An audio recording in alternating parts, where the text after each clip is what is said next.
tell you what, it doesn't matter how many times I see that. I just love the way that leaf and grain just kind of comes in, and then the counter goes out. That's one of my proud. I'm gonna pat myself on the back moments. There you go. Very nice. I gotta say, Ash Red, you have drastically changed. No, this is a men takeover tonight. This is man taker, and man, I usually cut my cigar and light it up during and I want to let everybody know this is how different it is. When we're in the green room behind this, Red and I are both like sitting here dancing and everything, and here's Joey G. Oh man, I'm just like calling me smell out. it, and Joey G is just like, I mean, dude, so stoic. Well, I've been drinking all day, so you know. Oh well, there Yeah, there you go. Well, yeah. welcome everybody to Twisted Pair. We got a special episode for everybody tonight because you can see I don't have Ash Red with me tonight. I've got the one, the only Joey G, Mr. Joe Gulino from Whiskey Network and the Great Cigar and Pipe Show. Welcome, Joe, and thank you for joining me. Oh, thank you for having me, Dave. Appreciate it. We're gonna do something different. We're changing the script up. There's not going to be a news and events tonight. We are Joe and I. So if you don't know, Joe is the cigar and whiskey, cigar and spirit pairing writer and editor, and one of the editors for the Whiskey Network magazine. And as you've heard me say, I write for the Whiskey Network magazine as well.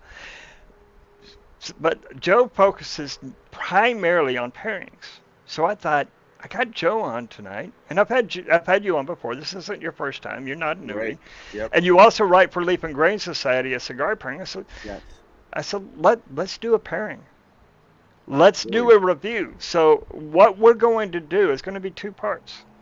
We're going to review a cigar, and we're going to pair a cigar and give you our final notes on the cigar by itself as we're going through it, and give you the final notes on the pairing as we're going through it. And while we're doing that, I'm going to be utilizing our pairing journal that we have put together. And I'm going to show you how to use this and why it is that we use this in this. I'm also going to be bringing up, for those that want to see it, our actual review sheet. We have a review sheet, which is a spreadsheet that I put together, and going to show that and what it is that when Joe and I are going through and Gabe, because Gabe is our other reviewer here within Leap and Grain Society, when we're going through a review, how it is that our thought process goes. And we're also pairing it with a whiskey. Now, we've decided to go on Highlands Scotch, but I'm doing something different than you are. So, what cigar are you bringing to review, and what whiskey are you pairing it with? Okay, so I'm also doing a Ferio Tego. This is the Metropolitan Maduro. This is the 6x60. It's got a Connecticut broadleaf Maduro wrapper, I believe from the U.S., and then it's got some Dominican filler and binder in it. I've never had this cigar, and I'm going to pair it with a Glenfarclas 17. I already have some in my glass that's been kind of climatizing and opening up here.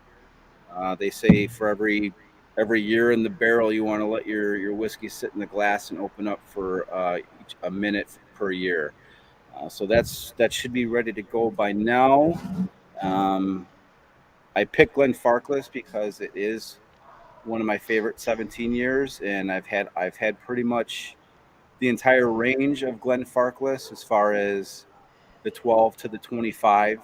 And in my opinion, the 17 is that sweet spot where that distillate just is perfect in the barrel at that age statement. I think it's interesting how the 17 and a lot of Scotch, and we can get into talking about that a little bit later on, but the 17 seems to be just that perfect sweet point of Scotch. You know, Yes. because my favorite is the Glenlivet 17, which they normally they've done the 15 and they've done the 16 and they've done the 18. They only did the 17 for a couple of years, but that's one of my favorite. I still have the bottle, and it's not a special bottle, but I still have the bottle in it because I just love it so much. Yes. So I am also doing a Ferio Tego, but I am doing the Generoso, and I just want to look at how beautiful that. I mean, that's a beautiful band. This is the 2021. There we go. There's some focus there. This is the 2021 version of it. Now, from what I saw in the 2022, uh, the 2022 has a Honduras wrapper with Nicaraguan binder and filler. So I'm not sure if this one is the same. This color on this is what we would call a natural color. This is, we talked about this last week. Last week, you had some of the natural Maduro where it was just a little bit darker than this, but this is what we would call a natural wrapper. This is not a Connecticut. Connecticut would be a little bit lighter, but actually more of it's what we would actually call a claro. But anyways, let's get this in. Just to quickly point out, these Ferio Tego cigars, in my opinion, just visually, the construction and the way they look to me is just, in my opinion, a step above the rest at this price point. Mine was about $14. I don't know what's the price Uh, point on yours. mine was about 14 as well, and you're absolutely right. There is a little bit of toothiness in it, and what you see in that toothiness is we call it toothiness, a little bit of texture, um, but it's not overly texturized where you see it, especially on a lot of younger cigars, where there's a lot of hills and valleys, where it almost looks like a wood wood texture from cut wood. Uh, Not a lot of veins in this, and remember me saying that because I'm going to show you why that's important here in a minute. So if you so what you see right here, this is the opening pages, or this is a pairing sheet. Now you can download a pairing sheet off of our website. Go to leafandgrainsociety.com and then go to happenings and downloads, and you'll see the pairing sheet. And it's just these two pages right here. Both of these pages take up a full pairing. Now what we want to do, you can see that I've already started filling out some of this area right up here. And this is so that we can know what we're smoking. Now, Joe, how many times have you heard me say, keep a journal? This is a journal we can keep. You want to learn about cigars. You want to learn what your palate is, what you like, what you don't like. Right.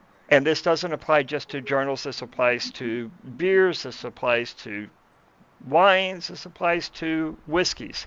Right. Spirits, but really whiskeys. And think about it. There are so many thousands upon tens of thousands of varieties that you can. It's impossible for our mind to keep track of every single one of us, so that's a journal. Right. Yeah, it is important. For me, my journal is right on Whiskey Network and Leaf and Grain. If I need to go back and remember what I enjoyed about a certain smoke or a whiskey, I go right back to one of my articles. I do, yeah. Well, I go back to my articles, and I've gone back to some of my journals, but um, with as many, smoking, 1,500 to 2,000 cigars a year, I don't think they make enough or big enough journals for that. So now I've just gotten to where when I'm doing a review, then I use this. So I want to give a shout out. We've got Genevieve Keller, who is the web administrator, web What's up, administrator and Genevieve? developer. Yeah, she's on. She's the one that builds and runs whiskey.network.com, which if you haven't seen that beautiful site, you need to go out and see it. So welcome. We've got Willie on, who is also commonly known as Billionaire. Yes, I gave you away, but Willie. Good friend of mine. I've known him for, God, coming on 10 years. He's on. So, hi, welcome, Willie. And we've got Vic, the Don V, which What's up, Vic? there will be a The Don review. is on. The Don is on. There will be a review on the Maduro coming out. Okay, when you're reviewing a cigar, the things that I'm looking at is I'm looking at the cut, what kind of, I'm going to, what kind of cut I chose with it, which I always choose a straight cut, a Gillet perfect cut with this Vitola. I'm going to note the Vitola. This is a Toro. I'm gonna go with the V. I'm gonna go with the V cut, Dave. Yeah, you've got a Gordo. Yep. So a V cut is beautiful for a Gordo. I would possibly go with a V cut, but my V cut grew legs and walked away. I'm going to note the color. I'm going to note whether or not there's a lot of oils, whether or not the wrapper is oily. I'm going to note the texture, how much veins are in it. The other thing I'm going to look at is I'm going to look at the foot. Okay, so in looking at the foot, I want to see how uniform the foot is. So if you look at this, you can see, I'm not going to use the draw tool, but I'm going to, so you can see how the tobacco is a little bit darker in this side right here. Okay, and if you're looking at it, I don't know if you can tell on that, but right here on this side right here, the tobacco is a little bit darker, and it's a little bit more compact on there, as opposed to the rest of it. Now, one of the things that tells me is that it tells me the type of rolling that they did with it. It also could be indicative if I start getting some canoeing, leading to some canoeing. Now, I'm not saying it's going to. I'm just saying that it could. But these are the things that I'm looking at. So I'm looking at that in the construction. I'm looking at how well the cap cut on it. I'm also going to do a cold draw. That's going to tell me how well it's going to draw, whether or not it was tight or not. And I'm also going to, feel the texture of it, whether or not it's really tight or whether or not it's too loose. So how does the cigar feel? And the foot nose of it, the foot smell.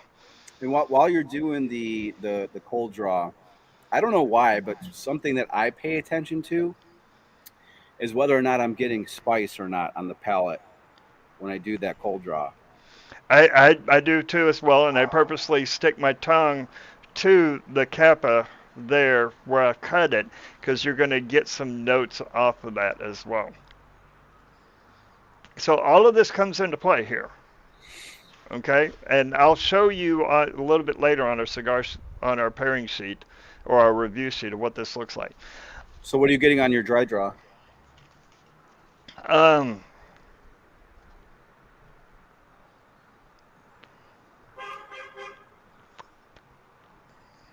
getting a little bit of subtle hint of peppercorn on it, and a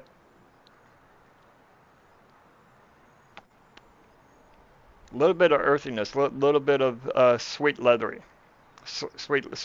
notes, not your dry, gravelly, grainy, earthy notes, but the sweet leathery type notes on it. I'm getting like some hay and like some faint orchard, like dark orchard fruit notes in there that are okay.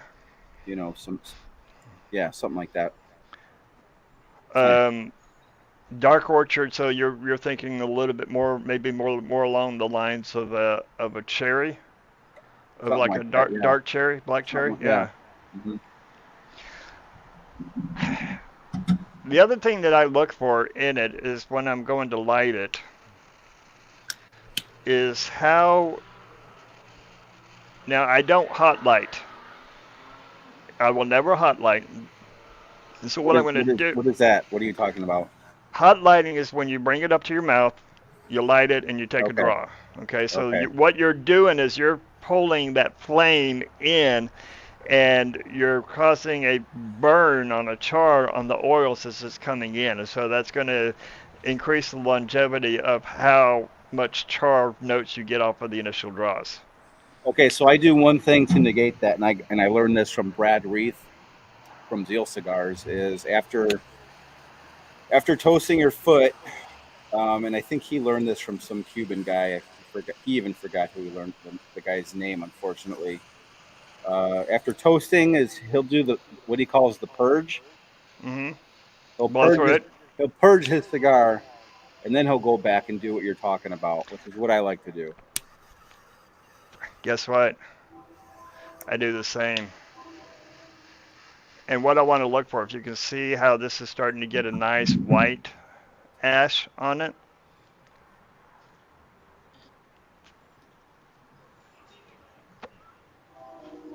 A couple of quick draws on it.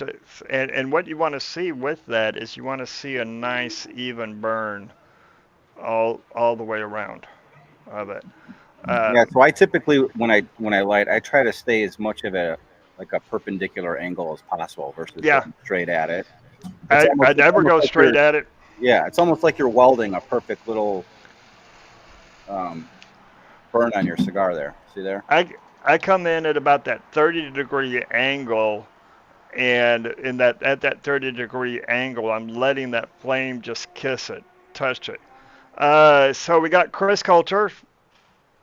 Welcome, Chris, and Miss Ash Red. Miss Ash Red is being a mother today and is at her daughter's, I think her final choir show or something like that, or a choir show. But okay, so we've got so while we're getting our initial notes, let's take a question.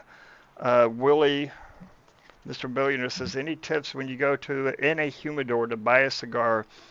What are things to look for to tell if it's a good cigar? Do you use the same methods as what we've just did? You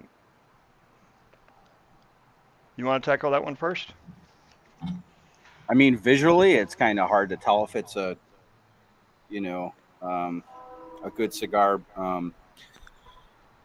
My best advice would be to try it and smoke it, and I think they say the beauty is in the eye of the beholder. It's if it's a good cigar to you, it might not be a good cigar to somebody else. So that's kind of going to be your personal decision whether or not a specific cigar is good, not necessarily by just looking at it. I mean, this looks like a great cigar, but for somebody's palate, it might be terrible.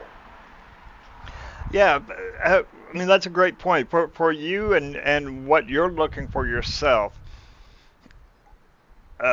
Just by visual appearance, I'm going to look. One, I'm going to look to see if the wrapper's cracked any, or if the cigar looks bloated. If the cigar looks bloated, then that's telling me that the humidor is over humidified. Right. Yeah. Obviously, the construction issues. Yeah. I'm going to look for that. Whatever you do, even if the cigar is in cellophane, don't squeeze it. Don't what we call finger fuck it.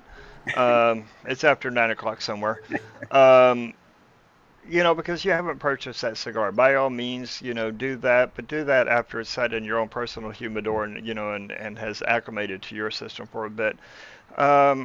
Once you've paid for it, you can do whatever you want with it. Don't smell it. You can't smell it through the cellophane. You try to smell the cellophane, you're going to smell plastic. Don't take it out of the cellophane unless you have purchased it. I've seen people actually tear the UPC symbol, the code, the barcode on it, pull it out, look at it, smell it, put it up to their nose, finger it, and then put it back in and put it right back on there. And I called the dude out. I said, nope, you're buying that one right now.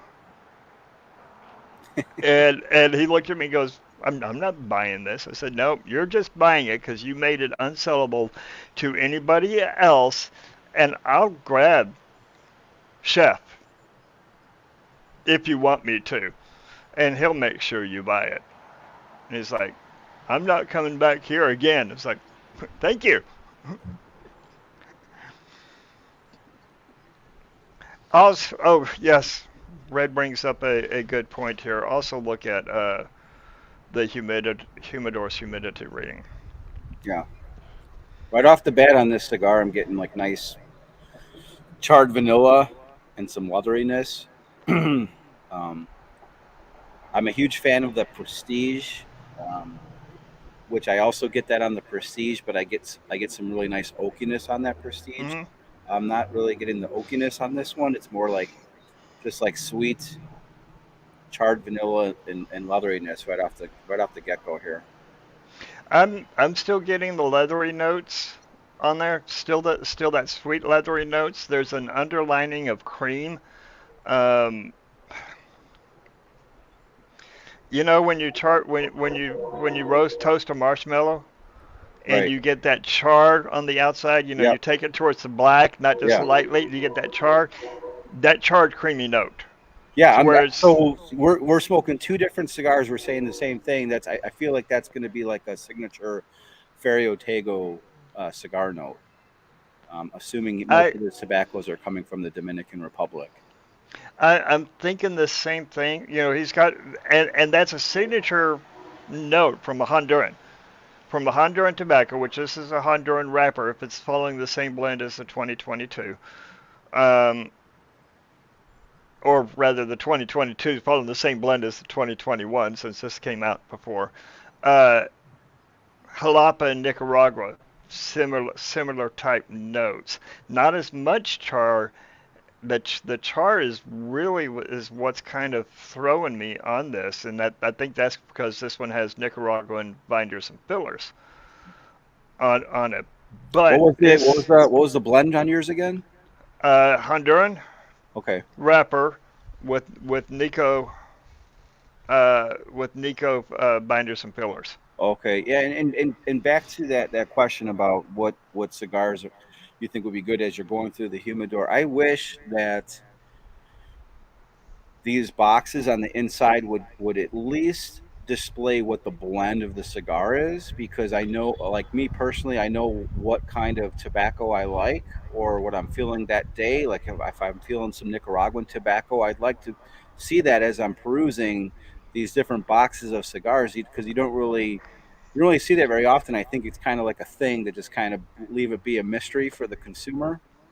But because like if you go shopping for a bottle of whiskey, 9 times out of 10, there's a lot of information right on the front label, the back label. I know Ralphie will say this is the contract between the consumer and the distillery, but you just don't really see that very often on these cigar boxes, and I wish Well, you and could.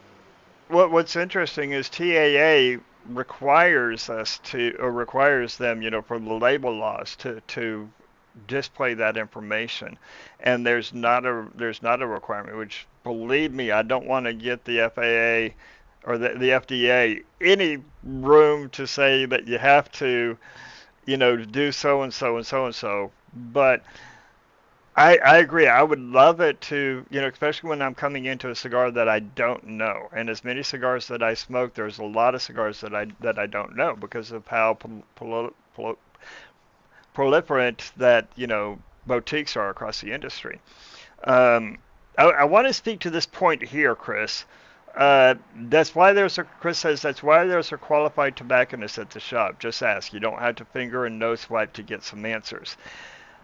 Ideally, but I cannot tell you how many shops that I go into and I talk to the tobacconist and to try to find out what the blend is, and they have no clue. They'll come back and say that this is a Nicaraguan and it's got a Maduro wrapper. Yeah, thanks. There's no wrapper called a Maduro. Come on, people. There's not. Get past that. There's not. There's no wrapper called a Connecticut. There's Right. no And this wrapper and called this a is Candela. and this is where having the blend on the inside of the box will also help the tobacconists lead their customers to the cigars that they want as well. Yes. Because I mean, when you're working in a humidor and you have 1,000 different faces of cigars or more, even as a tobacconist, it's hard to know all the blends. Oh yeah. It's. I You know? mean, there's so much information to. I mean, definitely know the blends of your top 10 facings. Your top 10 facings. You know the blends. You know that this is a Honduran Habano or a Honduran Sumatra. Don't tell me this is a Honduran Maduro because that doesn't exist. Um, know what wrapper is in it. I really love it if they can tell me what binder it is. When I can come in and find out, okay, this is a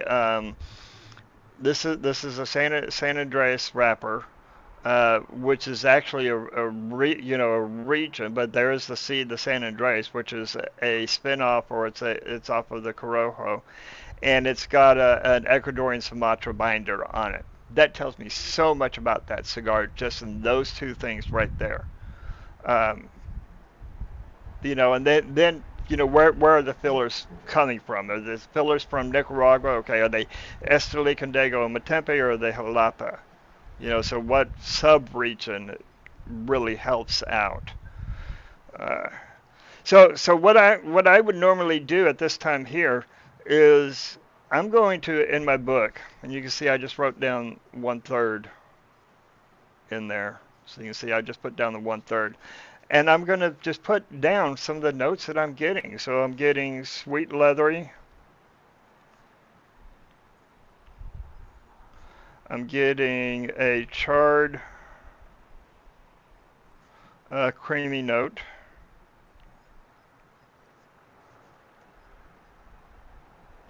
And what else I'm getting now, and it's starting to transition into, which I actually enjoy when you think about it, is that musky barnyard. Hmm. Yeah. When you walk into a barn where Yeah. the hay's been sitting in there for a bit, and there's the humidity is in there, and it gets that. It's not the fresh cut hay, but it's that musky hay that makes you go, okay, yeah, I'm on a farm. This Yeah. is nice. That's what it reminds me of. Now I don't have my notes wheel in front of me, but I know that this goes down into the earthy and the gravelly and the hay notes on it. But that's what it reminds me of, and so I write that down. Still just getting that char vanilla marshmallow and leatheriness here on the first third, but it's like a boldness to it on the Boldness, flavor. yeah. Yeah.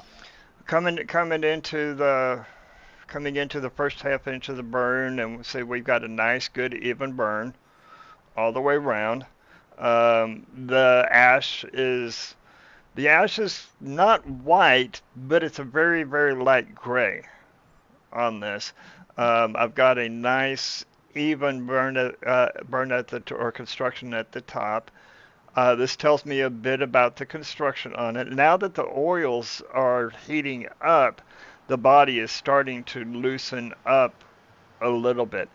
I'm not seeing any canoeing just yet, so which I didn't think I was going to, just because of who the brand is, Right. you know, um, and just the level of quality that he demands in his product, and knowing him for Right. that. I didn't think I was going to see any canoeing on this whatsoever. Right. And quick shout Um, out to Michael Herklotz of Ferio Tego.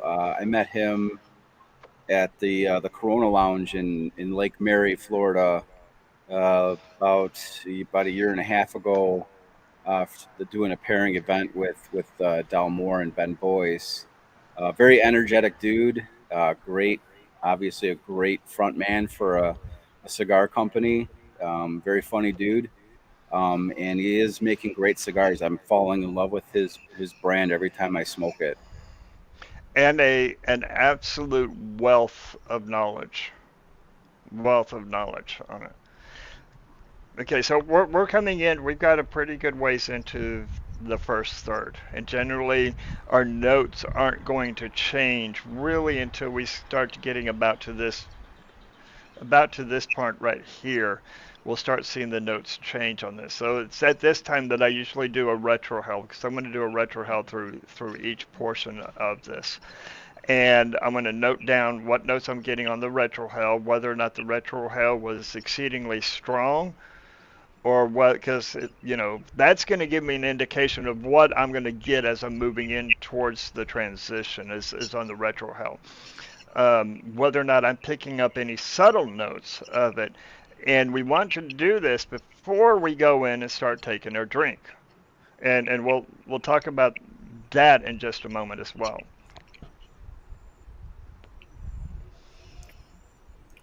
Oh, My retro is just smooth as ever, and it's just like buttery, ah, yes. right?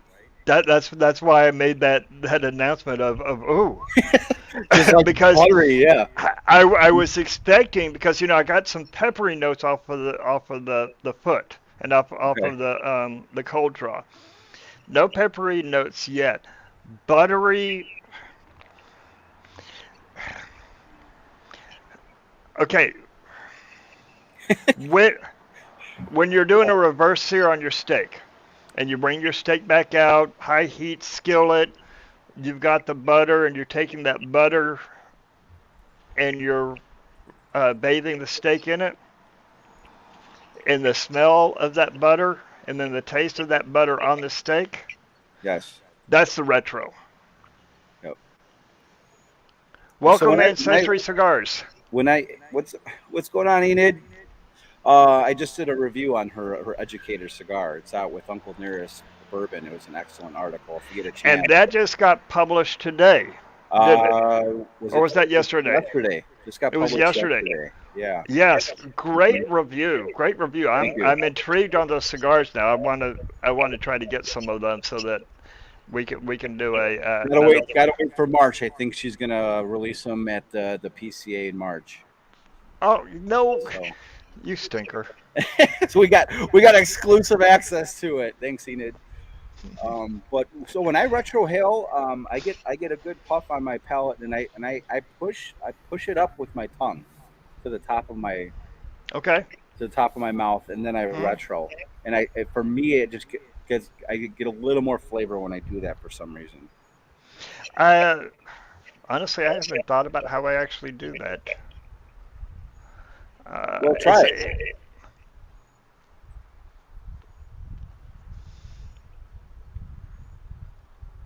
Mm, Yeah. okay. Oh, you see there, Dave? I'm teaching you something now. Okay. Yeah. Now that brought out a little bit of the pepper at the very, Yeah. very, very back end.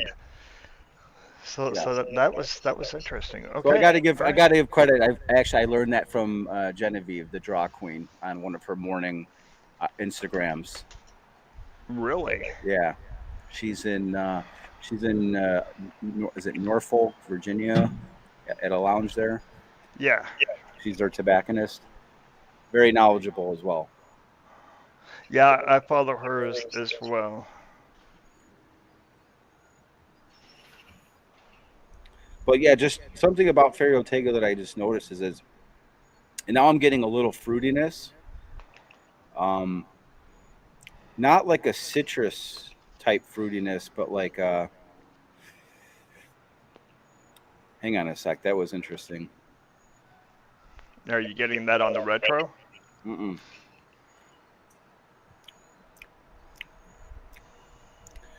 I'm kind of getting almost like a sherbet and cocoa at the same time now. That's very interesting.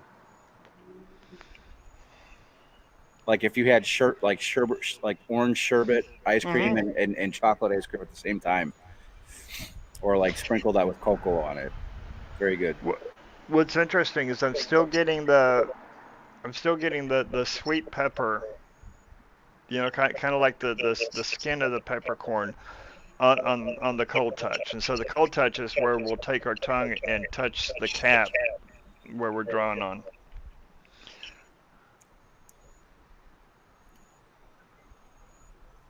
Okay, I am going to cleanse my palate, even though I know what the Dalmore tastes like, but I want to revisit what the Dalmore tastes like as I move into the pairing. Yeah. Now, what you'll notice on the sheet is we have information for the drink as well. And so if this is a double blind where you haven't smoked a cigar and you haven't had the drink, you can take notes on it and you go through the notes of what you're getting on the cigar with a cleansed palate. However, I'm not going to because I'm very familiar with the drink, but I am going to put down that this is the Dalmore 15 because I don't want to finish. I don't want to forget.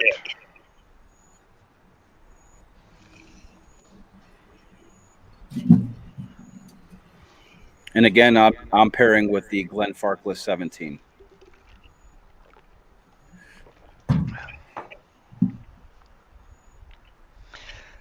Dan Rudkiss smokes 2 cigars a year and then under duress. Well, Dan, we can work on that. We'll help you out. So this Glenfarclas 17, I believe it's aged in sherry casks. It's 43% ABV. On the nose right away now that it's been sitting out here for a while and it's really had a chance to open up. Again, you want to let it sit a minute per year that it was in that barrel. And this has actually been sitting a little bit longer than 17 minutes, but immediately just like big, bold fruitiness Yeah. coming off that sherry cask. Now the Dalmore is a double cask. So it's a sherry cask, but it's also a bourbon cask that's finished as well. And that's one of the things that's kind of a little bit different for Dalmore as opposed to a lot of your mainstream Highlands. And Right. and that's why we've got a lot of the amber color is Yeah. because of the bourbon cask on it. Right. And Glenfarclas, I think, is right there on the border of Speyside and the Yes. Highland region. And they actually use direct fire to their stills, which contributes to the unique flavor profile of their whiskey. Mm. And it's a family run distillery. And it's a beautiful distillery too. Yeah. That's really, from looking at it, it's kind of stepping back into some of the old world, pre 1800s, 1700s, as far as just the architecture and the way the distillery looks. This is so good. I got to remember that I'm smoking a cigar too. So my cigar is really like the flavor profiles are really ramping up here, and I'm still in the first third here. Okay, so what we're gonna do now that we've revisited our drink is we're gonna go 2 directions on this. We're gonna go from cigar to drink, and we want to notice how the cigar impacts the drink, because the drink will be the last thing that comes to mind. And if we notice any changes, or if any particular note is brought forward, then we want to jot that down. If we don't see anything, if there's no changes to the drink, then just note that there's no changes to the drink. If we see anything pressed down or overpowered, then also note that as well. So what is it? What's the experience that you're getting from going from cigar to drink?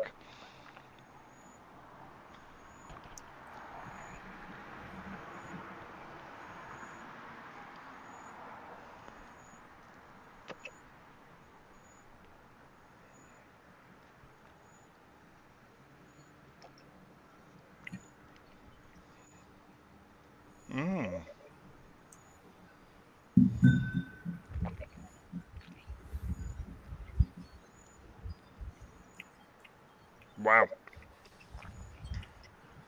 Well, that's interesting. Yes. So for me, this cigar is just turning the Scotch to butter. I was going to say the same thing.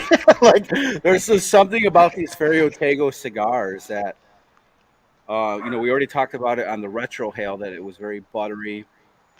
And then I've drank a lot of Glenfarclas 17. Again, it's one of my favorite 17s on the single malt side. And I usually get that fruitiness, that leatheriness. Might get a little mocha in the background there. Um, I don't think there's any peat on here, but there is a slight smokiness to the backdrop here on this whiskey. But smoking that cigar first has turned all that to just this cool, like buttery flavor. I'm I'm getting those creamy notes, but I'm going to have to go with more of your dark cordial cherries type creamy, to where I've got the cherry notes that Dalmore is known for still in there, and a little bit of that cocoa, but that creaminess just stepped forward, and now you're really getting the flavors of the weightiness, the viscosity of it.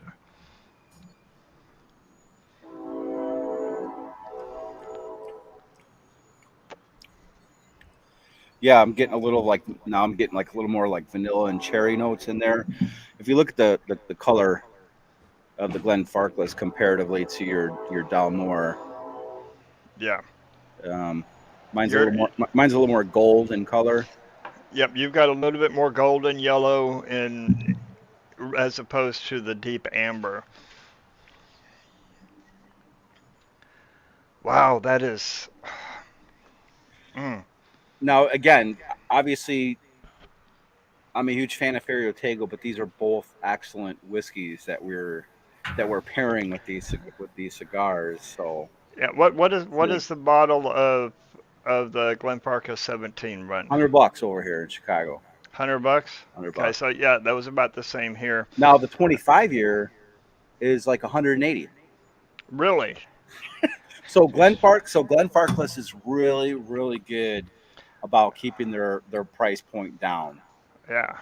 I mean, if you go to a Belveni 25, Yeah. Oh, it's yeah. No. you're dropping, what, like 2,000, 3,000, whatever. Yeah. You know, so And I noticed that the Glenfarclas 30 went up to about 800, which mhm, is just unreasonably a incredible price. that's And the yeah, 40 went up to about 12 to 1300, I think, which is just, I mean, a 40 year for a 12 to 13 is just unreal. Unreal. The Dalmore 15 is about a 150, about 150. The 18 will run you probably around 220, and then when you get up to the Kings or the 20 plus, now you're looking into the 1,000 plus on it. So still pretty decent price. yeah, Even for a Dalmore, and just to show how much I love my Dalmore, I mean, bottle kill. bottle killed it.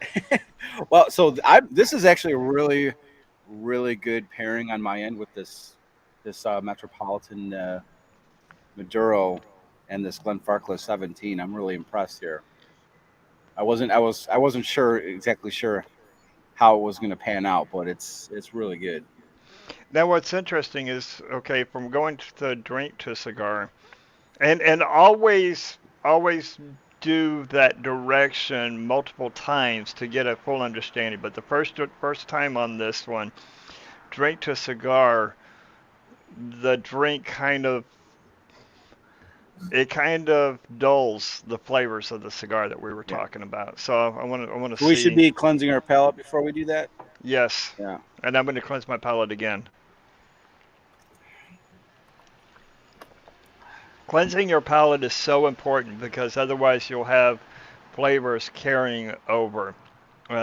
If you're pairing something that's, more like a dairy type product, then you're going to need something more than water, and that's where I would recommend doing like a ginger ale, or actually having some ginger or some saltines, some crackers, bread, some type of carbohydrate, or like I said, ginger, ginger slices or ginger ale is going to be a stronger palate cleanser than just water is. For these, water is perfect on that. So whiskey to cigar.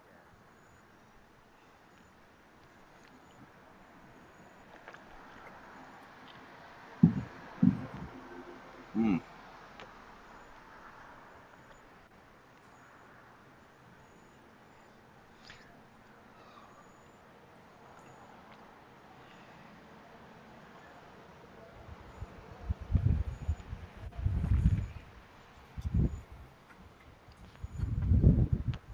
I may be slurring my words by the time we get done here. So I got that nice fruitiness on this sherry scotch, like fruit bomb just goes off in my mouth on the palate. I like to keep the whiskey on my palate for a little bit, let those flavors really develop on the palate, you know, and then down we go. And then adding the cigar, then comes that marshmallow fluff, just coating those fruity notes of the scotch. Yeah, for me going from drink to cigar, the Dalmore it just kind of dulls the flavors out Hmm. on the cigar, and not what I was expecting, not what I was hoping for. Which doesn't mean that it's necessarily a bad thing, but it's something that I'm going to obviously I'm going to revisit it as we're moving into the second third. So we're starting to move into the second third now. Um, but not what it's. I mean, I, what that does for me on a pairing itself is it kind of brings the pairing down. Now that doesn't bring the cigar down any, but it just brings the combination of the two down. And what I would do in that particular situation is I would just go from cigar to drink every time. I Exactly. wouldn't I wouldn't I wouldn't get rid of the cigar, I wouldn't Yeah. get rid of the drink, I wouldn't say it's a bad pairing. I would just go, this is a cigar to drink pairing. Yeah, I Which, have to I mean, agree you've on heard me mention for that. this one as well. For this one as well, I did get more on the cigar to the whiskey than I did the whiskey to the cigar. Again, it was still good though with the whiskey to the cigar. I just got like that again those fruity notes, those leathery notes of that Glenfarclas 17, and then here comes a nice just fluffy coat of creamy marshmallows overlaying on that fruitiness, and it was pretty cool. Okay, so we're coming up at 50 minutes into the show, and so in about 10 minutes, we're gonna do our final verdict. So what I want you to kind of think about, Joe, is how you would score this, and based upon what we smoked so far, we're going when we come back from the break at the top of the hour, which will be our final. Will be, we call it the final verdict, but we're going to call this our mid verdict. Because we're going to continue going Okay. on. But be thinking about, if you were to deduct points, where would you deduct them from and why? And this is just on the cigar alone. Just on the cigar alone. So Okay. so don't answer yet. We've Yeah. got 10 minutes. Sure. I've already cleansed my palate. Let's go into the second third. Yeah.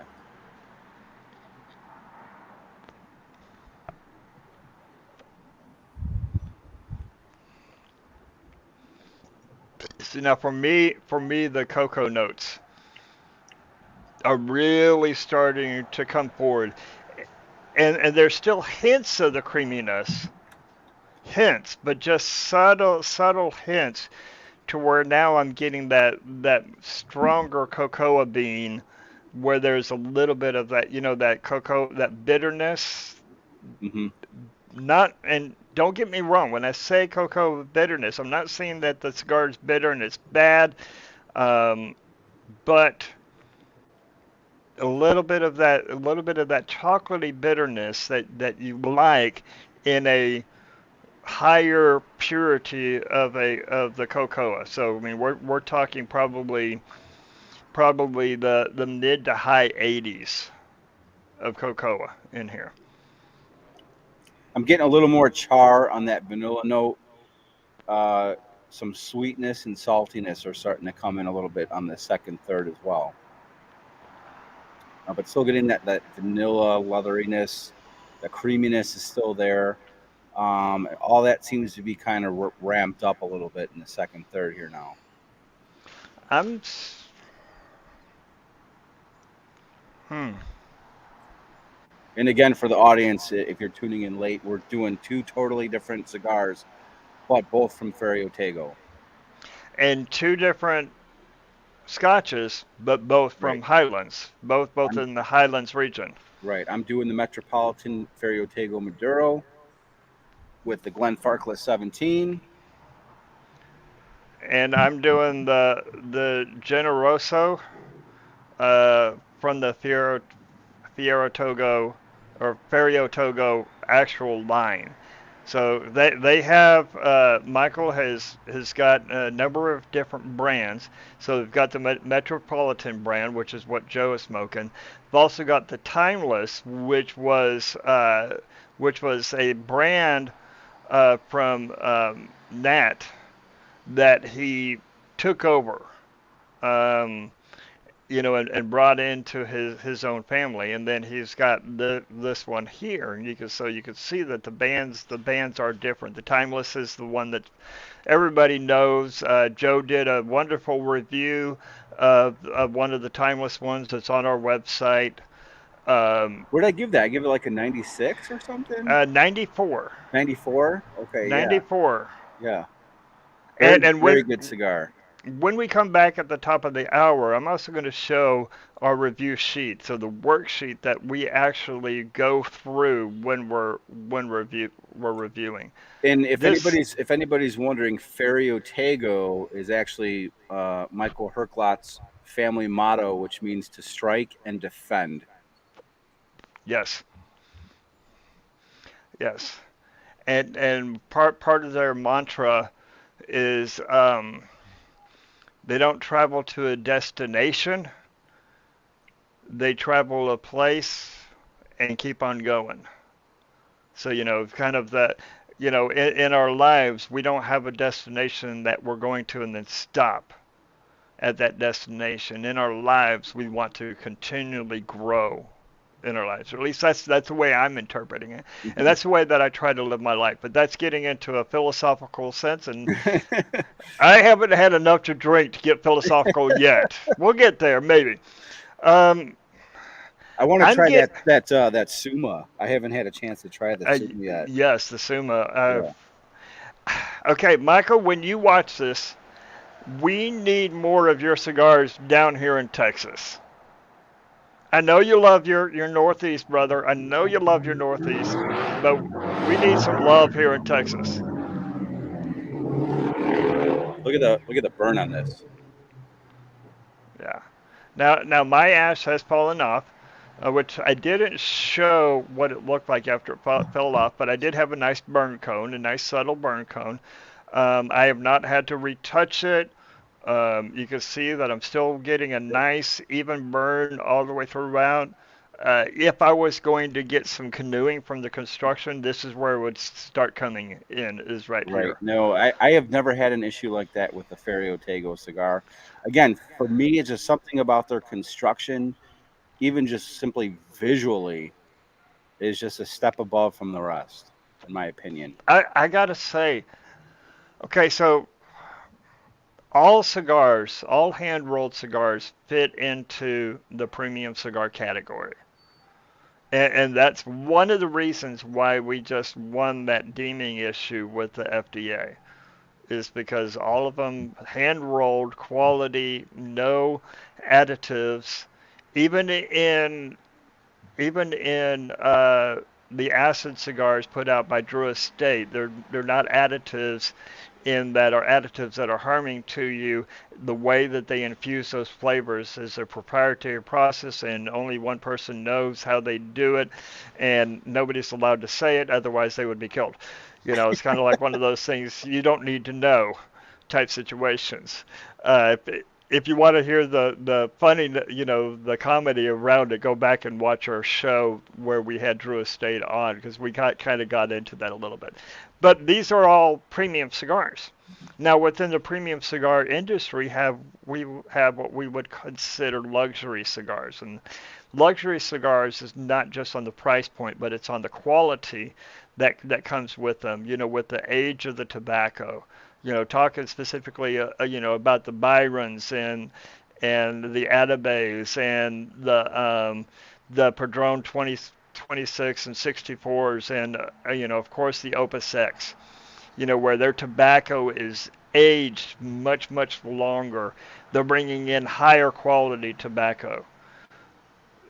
This is smoking like a luxury cigar Yeah. would at a very reasonable price point. Now, I want to be careful with price points on saying this. I'm not going to tell you where you can go buy them. You can go check out their website. We're not necessarily promoting Ferio. This is the one that we happen to choose to smoke on this. But so far, quality, quality on this is up there in the luxury cigar line quality. Now I'm getting some big, like bold baseball mitt leatheriness, but it's delivered like on the level of buttery.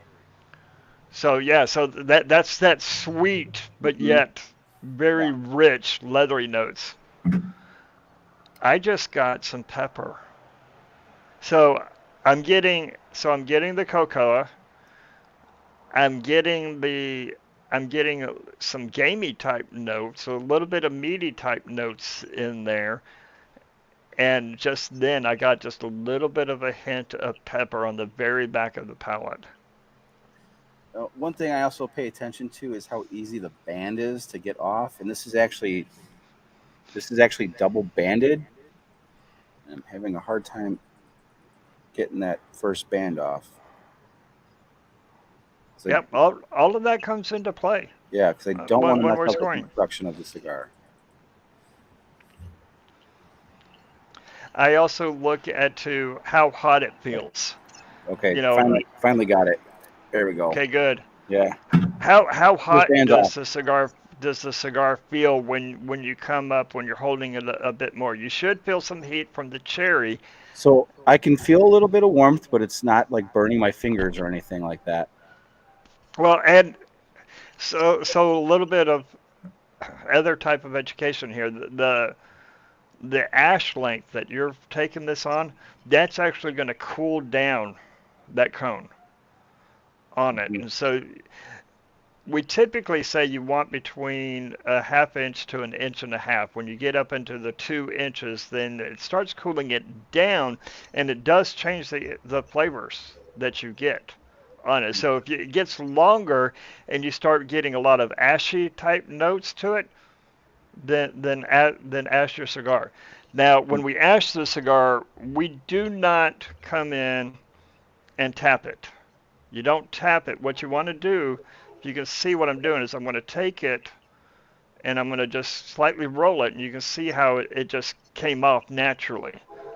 That's good, and you can see how I've got a little bit of a cone in here. What do you think, Dave? Should I let it ride and see how far we can go here, or should I personally would ash it. Okay.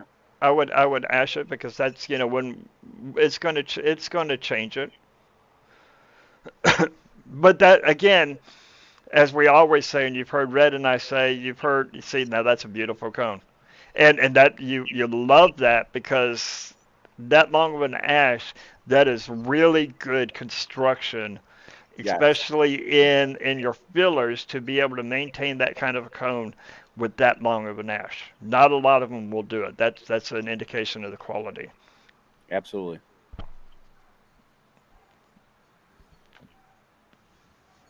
Okay, I'm going to throw the video up just because I like throwing the video up. So you guys just here comes the final the midway verdict.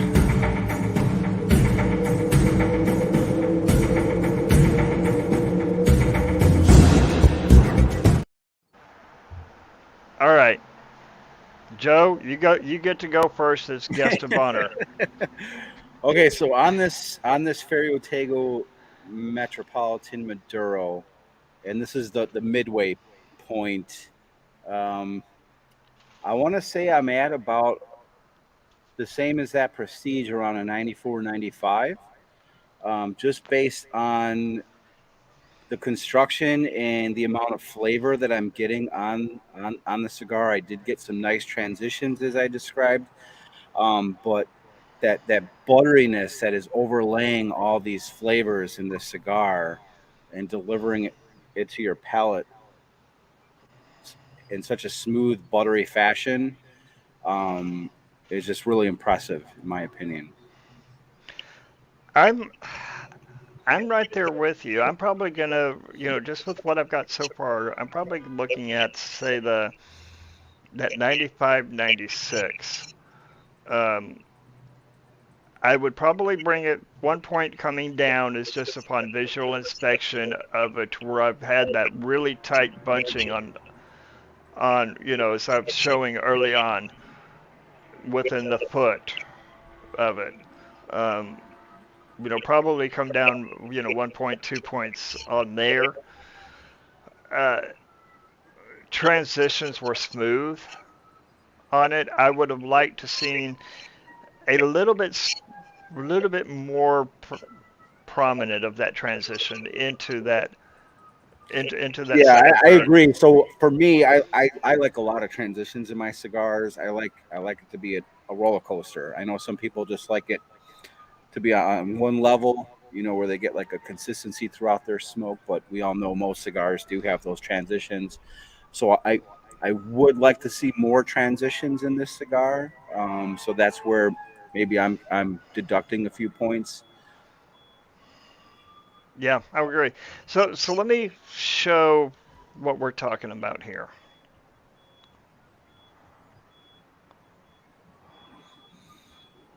Um,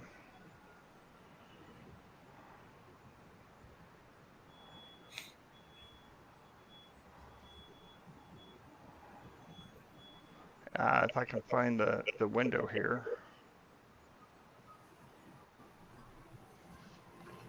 Give me just a moment. All right. No, that's not what I wanted to do. All right. Here we go. Okay, so we've got this is our spreadsheet worksheet. And I want to kind of go through a little bit of each of the different sections we got. So up at the very top, we've got the name, brand, origin, filler, binder, wrapper, and all of this is important to know. This, and if you're reviewing a cigar, you want to know what it makes up.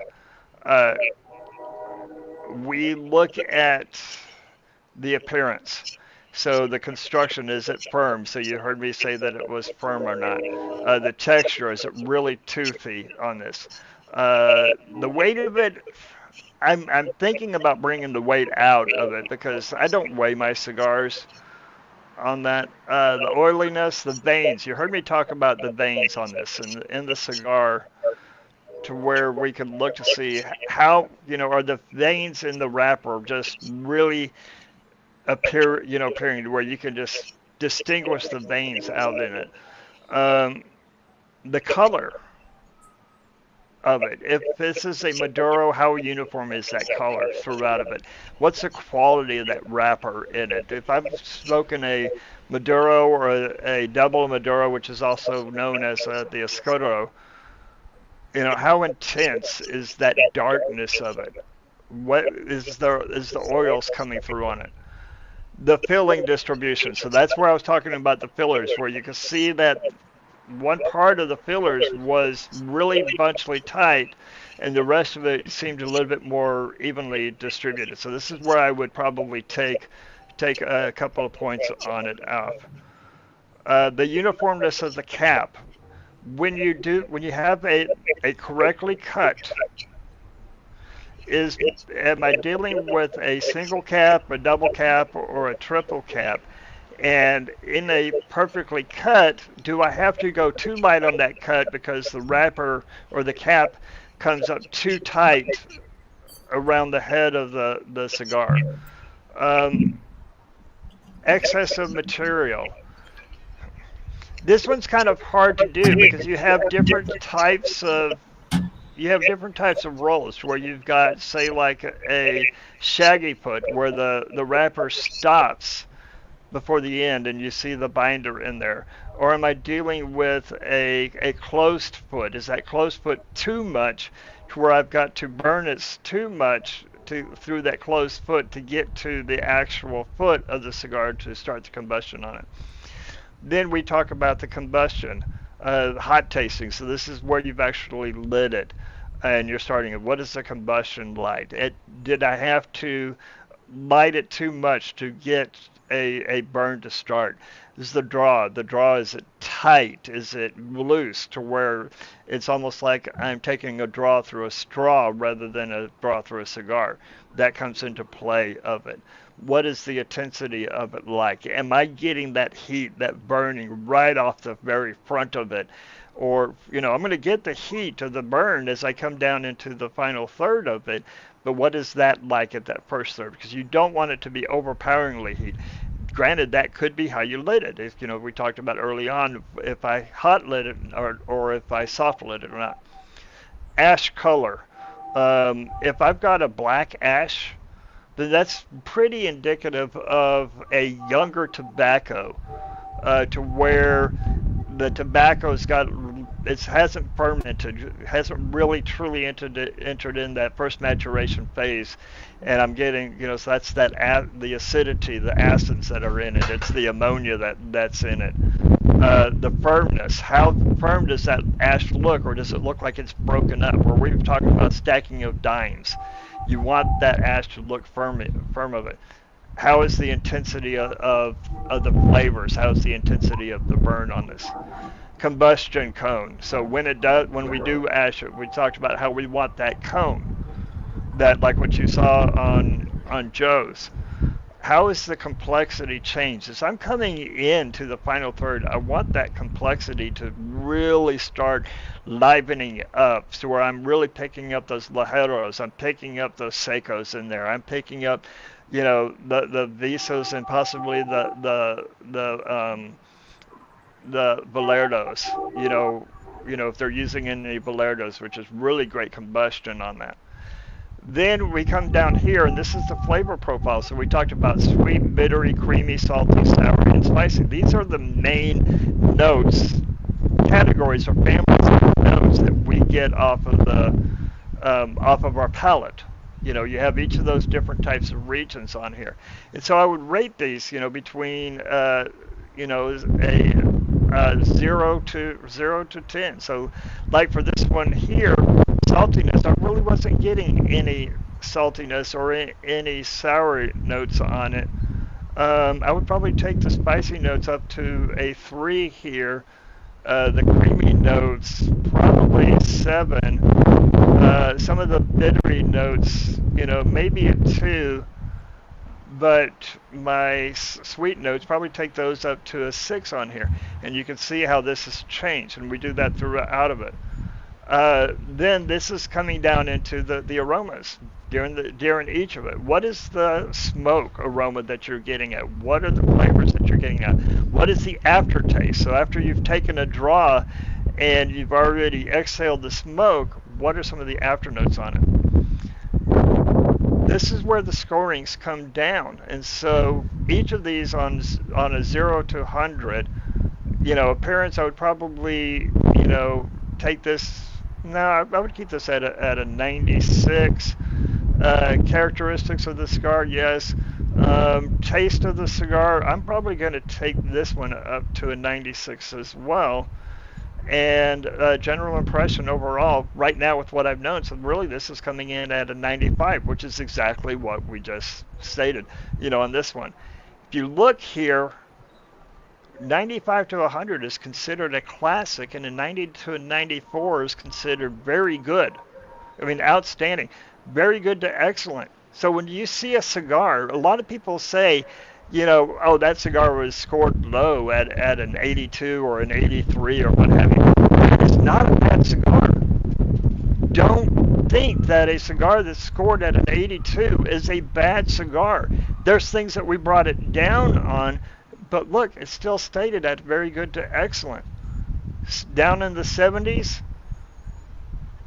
average. I mean, this is a this could be a good everyday go-to where you're not concerned if you don't finish the cigar or not. Now, if we get down below that, move on that. So, Right, like I just reviewed that tailgate, Bruce Bush's blend by Karen Berger. I think I gave it an 84, so it was in that 80 to 90 range. It's still a good cigar. It just kind of the flavor kind of started to disappear in the final third, which was a huge point deduction for me. But it's for the price point, especially. I think it's like $8 or $9 for that cigar. I'd still buy it all day. Just as I described in that review, it's kind of like you're in like a safe place. Like at $8 or $9, you're gonna get some good flavor. I did it twice. Once in July when it first came out, and the same thing happened where like the flavors kind of started to disappear that last third. So maybe it's a humidification issue. I'm not sure. But with that grade scale, it's still a good cigar. And I love this spreadsheet because now that I'm reviewing cigars for Leaf and Grain, this is as you're doing this, there's so many different aspects of the cigar to consider when you're smoking it and trying to review it or grade it. And you can't remember every aspect to touch on. So yeah. the spreadsheet just kind of holds the reviewer accountable. It really does. I really believe it does, and it helps you stay focused on what you're wanting to do. Now, I mean, here we are, an hour and 13 minutes in. We're well into the second third of the cigar. I'm going to cleanse my palate because I want to see how. Or see, now you're coming down. You're a little. Everybody smokes faster than me because I talk too much.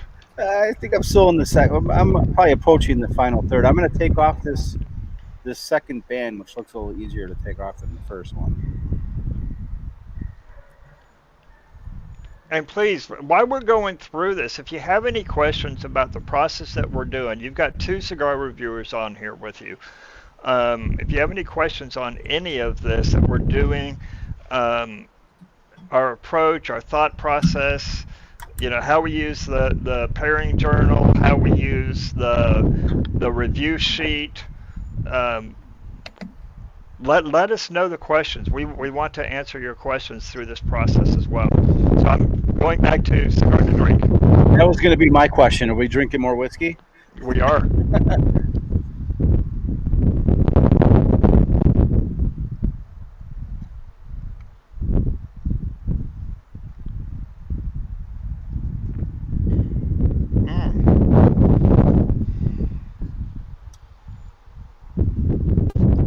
Welcome, James. Thanks for tuning in. Cheers to you. What's up, James? Oh man, this is a good pairing. There's something about the creaminess of both the cigar and this scotch that is just meshing very well together. So now coming into this in the second third, drink the cigar. Those buttery notes have toned down on the drink, which is allowing that cherry note to come forward, and I'm getting a little bit of the black pepper on the very back end of the drink as well, which is nice. I like that.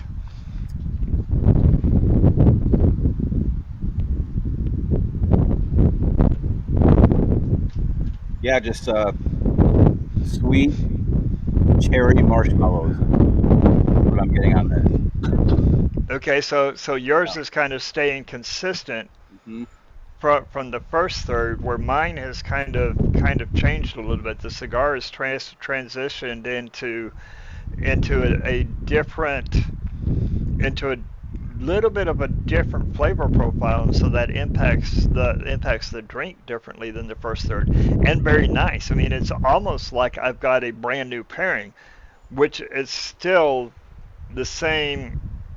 I mean, the same whiskey that I mean, I haven't changed the drink, but now it's like I've got a different pairing that's going on because of the way these two are interacting with each other, and I like that.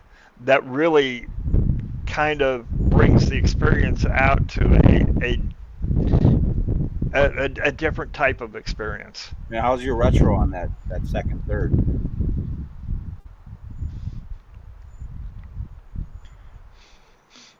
Still same retro, a bit more on the pepper, though, which I would expect from this, knowing that this has got Nicaraguan pillars on there and a Nicaraguan binder. I wish I knew the binder on this. I'm gonna say, if I was to guess the binder, because the blend, he doesn't state what the blend is, but I'm thinking that I've got a Habano wrapper, a Honduran Habano wrapper on this, and I'm thinking that now that this binder it's either a Corojo or it's a Sumatra, because those earthy notes have stayed consistent through it. But I can tell that we've got some Esteli Ligeros coming in the back end of it, because where the peppery notes are really starting to pick up a little bit. And the other reason why I'm saying Esteli is because those char notes are staying consistent, which is very nice, and that's telling me that we're dealing probably with some Condega and Esteli regions of where what the regions of what they're using from Nicaragua. And approaching the final third on this Metropolitan Maduro, I'm getting like more char and now some cocoa. It was a nice little transition to like charred cocoa. Oh, very nice. And on the retro, the char is even more prominent. Yeah, it's more prominent for me as well. I'm going to see how it goes from drink to cigar in the second third.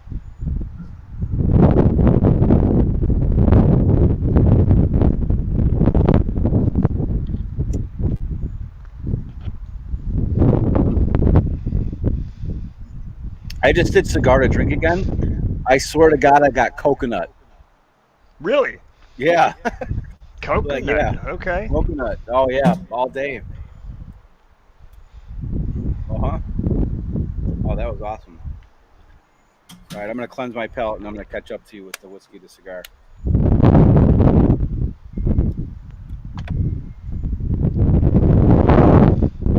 Whiskey to cigar is better on the second third than it was in the first third, where, remember, whiskey to cigar in the first third, it was kind of just overpowering the cigar and it was dulling out the notes. Now the pepper notes are coming in a bit more predominant, going from drink to cigar. I still prefer cigar to drink over the two, but what this would change for me, in enjoying this and knowing about the pairing, is that when I transitioned into the second third, then I wouldn't be as concerned about, which direction I was going, because both of them are enjoyable. And there's nothing wrong with that. That actually makes a really complex pairing in what you're doing. And so that is very nice. I like that. My whiskey to cigar, that fruitiness and some char, and then it becomes like that marshmallowy coconut again. So in the second third here, we're approaching the final third, but both directions, I'm getting that coconut flavor. I'm just on the pairing. Oh. So did you notice what I just did? So I just took a draw, blew the smoke into the glass, and then took a drink, and now I'm getting that really brought forth the sweetness. Yeah, exactly. Really brought forth the sweetness of the spirit to where it actually brought out a little bit of a tanginess, almost like Mm-hmm. a granny apple type Mm-hmm. tanginess in on the Like spirit. like it's not sour, but it's tangy. Yeah, it's tangy. Like, It's yeah, tangy. totally. I got exactly the same thing. But again, this is a different whiskey, different cigar. But yeah, that was good call on that. I'm gonna do that again. That's not granny apple. That's more of a sungrass. Actually, it's more of a sungrass, I think, which is interesting because sungrass is a that's that floral note that Highlands and Speyside, but really Highlands is known for in their scotches, and so the cigar really starts Yeah, bringing that forward. with the smoke in the glass, I was getting on the nose on the approach before I took a sip. I was definitely getting that grassy odor on my nose. And for those wondering, the Glencairn is probably your best glass for doing your Yeah, smoke, your poor man's smoke with the cigar. Smoke right into the glass. It holds it pretty well. I don't. And that's a good discussion on the differences in the glasses and why glassware is so important. Because I'm dealing with a rocks glass, which I really did the rocks glass because I wanted to bring out, this is my Greybeard glass. And he's got the leaf and grain and Karen. It's getting windy up here. Um, Yeah, the Glencairn just holds that smoke. it holds the smoke in. You get the aromas of the spirit much more predominant, much more forward for I you get on the Glen. lemons and grass. Is what I just got there.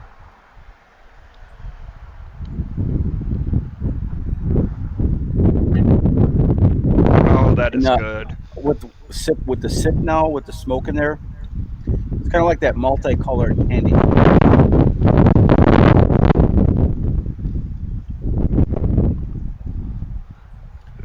James, thank you for that. That's mine. I've got a lot of wind coming up here. I apologize for that. Don't blow away, Dave. Don't blow away. But yeah, I, I, I can't tell God to stop the wind. I mean, I probably could, but I'm not sure He'd listen to me on that. yeah. Um, But I got that I do. multicolored candy cane thing going on with the smoke in the glass, where like you got like that blue flavor on the candy cane. Definitely, that was very interesting. Let me let me see if this helps.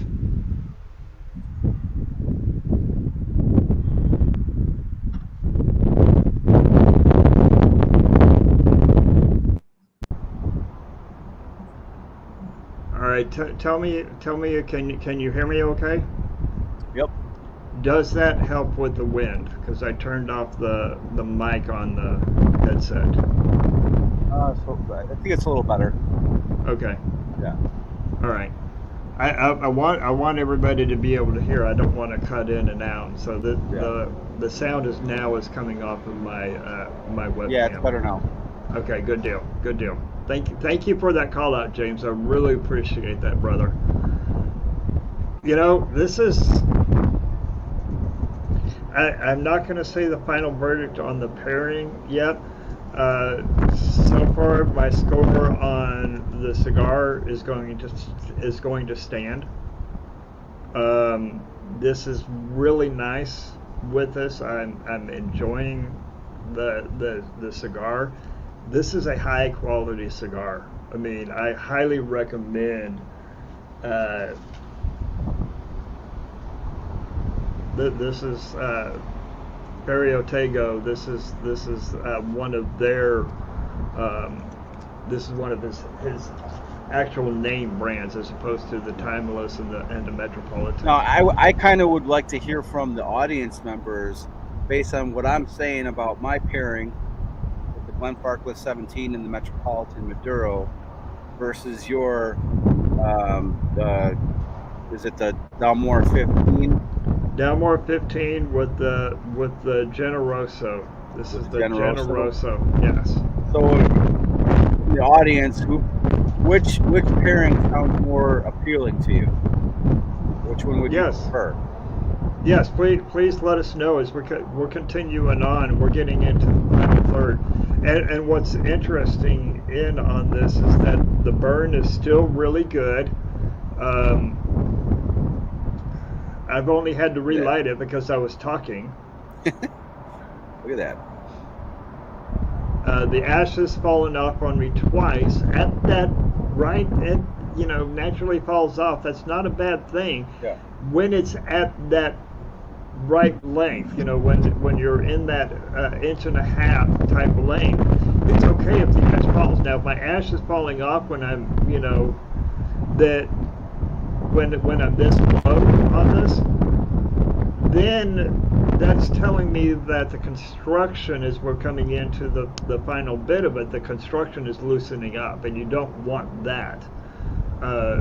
We're also going to feel the firmness of it. I expect this as we're coming in to where it gets a little bit more squishy, I guess. If that's a good word to describe it. I expect it to get a little bit, less firm as you're coming in. Right, it's getting softer.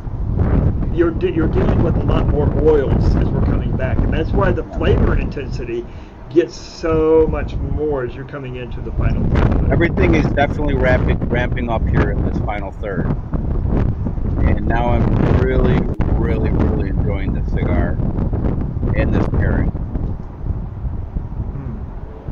Yeah, so now coming into the final third of it, it's transitioned into beautiful pepper bomb, but still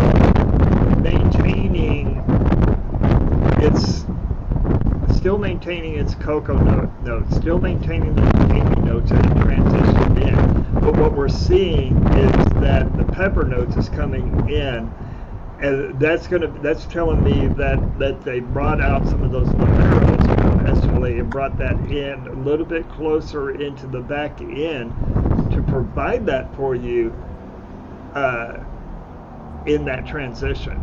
That is really good flavoring. In that what the master blender has brought out. And again, the color of this is not a Maduro. His is a Maduro. Mine is a natural. But yet, what we're saying, mine is a little bit more peppery than yours is. Yeah, I'm not getting any pepperiness on mine at all. It's like that, just more like just sweet leatheriness. With cocoa approaching that final third. That vanilla, creamy, marshmallow butteriness going on throughout the entire smoke. Very good cigar. How is the aftertaste for you on this?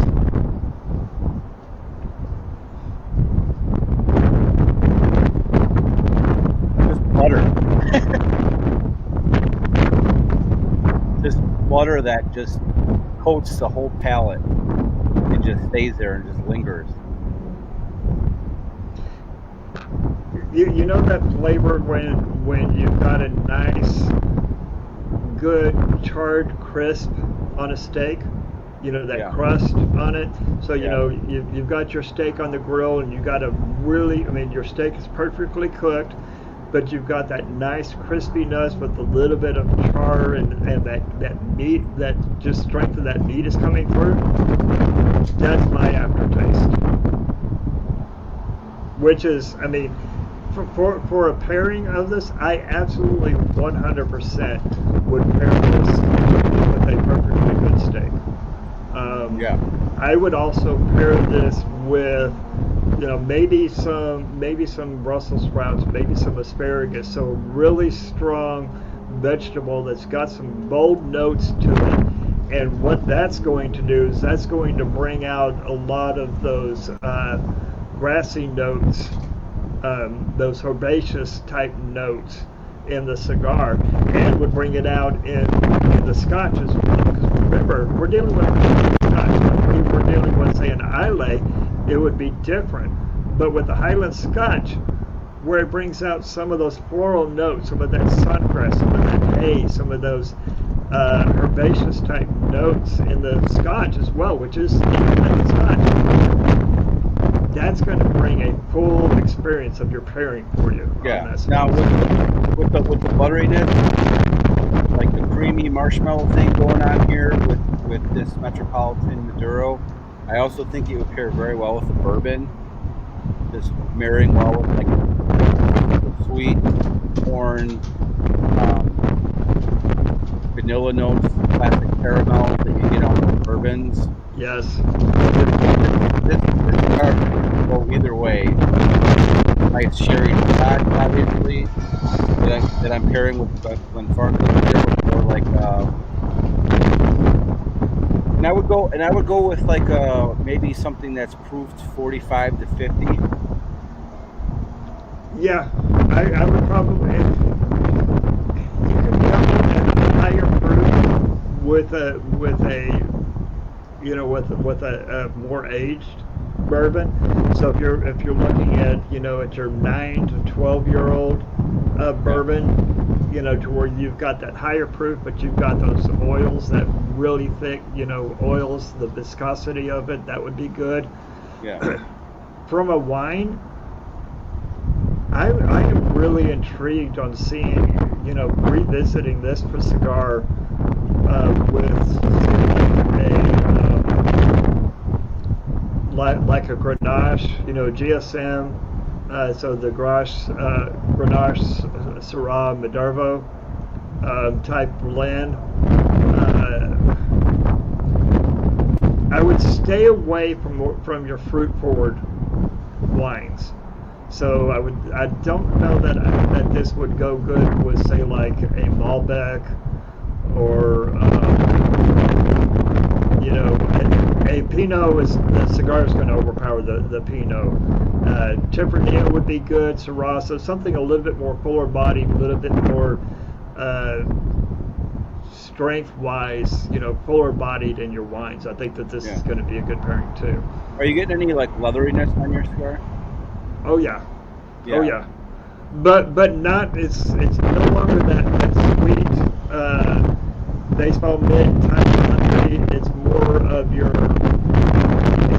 your raw cowhide type leathery notes, where it's just really bold. It's just really strong. Lots of earthy notes in this. And that's why this is more like the nice broken in, used up, old leathery baseball mint, and I love that. I love that.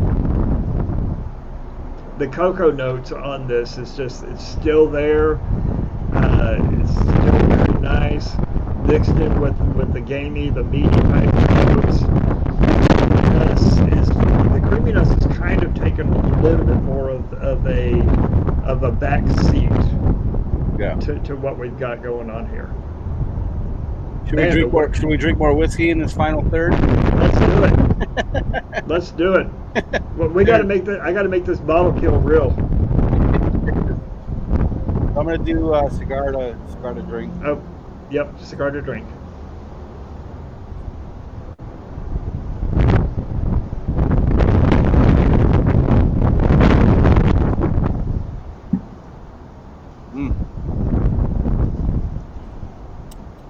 Now the fruitiness is more candy-like.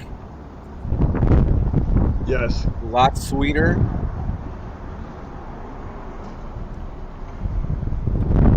Just all fruit and candy. Like almost, that, like I said, like that multicolored candy cane. That really sweet multicolored candy. For me, it's almost the caramel. Dave's gonna blow away any minute now. I'm trying to keep my light from blowing off here in my table. I've got my feet on both of the legs of my little table here, trying to keep the light from blowing over. I mean, I've got some pretty good winds up here. Hopefully, Right. it's not impacting the Dave, stay away sound. from the light. Stay away from the light. I'm gonna Don't go. go into the light. I'm gonna go drink to cigar now. Mm.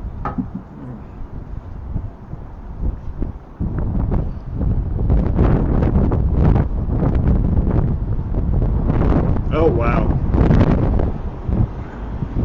The the Scotch is really bringing those pepper notes down out of this. This is just this is something else. This is good. So this Glen Parkway 17 at $100, you're getting a single malt, aged 17 years for $100. And again, I've done the 10, which is, in my opinion, is just tastes too young. And the Glen Parkway line, the 12, it's better. You can tell it's still young. You get to the 15, and we're pretty much getting there. And then you get to 17, and it's just so fruity. And then you sip it, and then you smoke this cigar, and then you get all that fruitiness, and then comes that nice marshmallowy char that overlays that fruitiness again, still in this final third, and it's super delicious. But I have to highly recommend this Glenfarclas 17. I drink a lot of it. I admit it. It's just a fruit bomb, a cherry fruit bomb Scotch that, in my opinion, is where that distillate peaks in that barrel. Then you go to the 21, which was, for me, something was offbeat about it. The 25, that's where you get like more so like leatheriness, those like old Dunnage warehouse leathery Yep. notes on that 25. I don't know if you had the 25, Dave. I haven't had any of the Glenfarclas. I mean, you've been Okay. talking about it for quite some time now. Yeah. But it's, just doing this with you here, I'm going to go out and I'm going to, pick myself up a couple of bottles of it. I would go right to this 17. I mean, I've been, when I was a newer to the whiskey world, I would drink the 12 here. I drank a lot of the different 12s. Glenfarclas was one of them, but then I upped the ante to the 17. And luckily, I got my hands on the 15 when I was in Mexico one time. I was not that impressed after having the 17 first before that, but I have to stress that this is the money spot. The best value.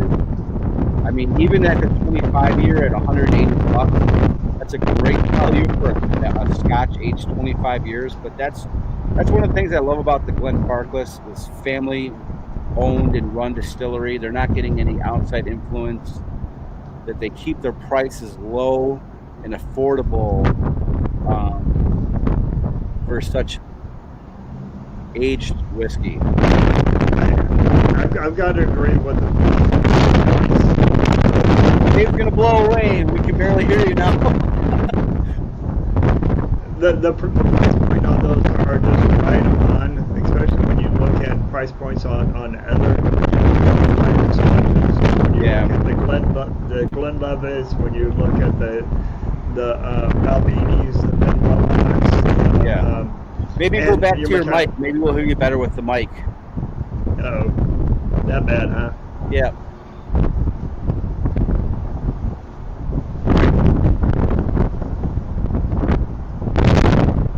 You can see, look at the burn here still in this final third. Just one of the things that impresses me so much about these Ferio Tego cigars is they're beautiful constructed cigars. All right, how is this? Is this any better? Yeah, it's better. Okay. gotta love when you're dealing with weather. No, So you're high up. You're like second level, right? Or no, I'm on the third floor. third floor. Okay. I'm on the third floor, but Yeah, I'm just on the floor. yeah, you're. Well, see, now next month it'll be in my new home. You know, 'cause we're moving out of the apartment. We're going to be in Okay. a new home, and so I'll have a little bit better of a location to be able to do these on this. Um, So it was like 75 degrees here in Chicago today. it's still 83 here, although the wind is making it feel much cooler. Which Yeah, I mean, temperature-wise, this is yeah, nice, but yeah, the wind is kind of competing a yeah. little bit too much. Right. But You'd think you were in Chicago by Lake Michigan with all that wind. nope, in the middle of Dallas Fort Worth, up on the third floor, and I can look out across the street and see that the trees have got some good wind where they're kind of blowing back and forth on this. So I would have. in the final third here, it's just becoming like a leather bomb, hard leather bomb smoke. Okay, now the retro on that was full blown on peppercorn. Full blown on peppercorn. This is the kind of retro where you don't want to do a full retro on that. You want to do a partial, and I just did a full retro on that. And my ash just fell off naturally. I mean, still coming down into the nub of it, and I'm Yeah. wanting to continue enjoying Right. this. And that was only my second ash. Well, my ash has fallen off. It has fallen off. So my ash is around me. But still, like what we were saying earlier, your ash falling off is not a bad thing. Ash falling off when it falls off at the right point is still good construction. You don't, and you see this is to be expected, to where the firmness of the ash is not quite as strong. The ash has kind of changed a little bit of a color into where it's a little bit of a darker ash. So that little bit of a darker ash, but I've still got a good draw on this. And on the foot smoke odor on it, it's just like a nice subtle, nothing overpowering about it, just like vanillas and cocos at the same time. Very delicious.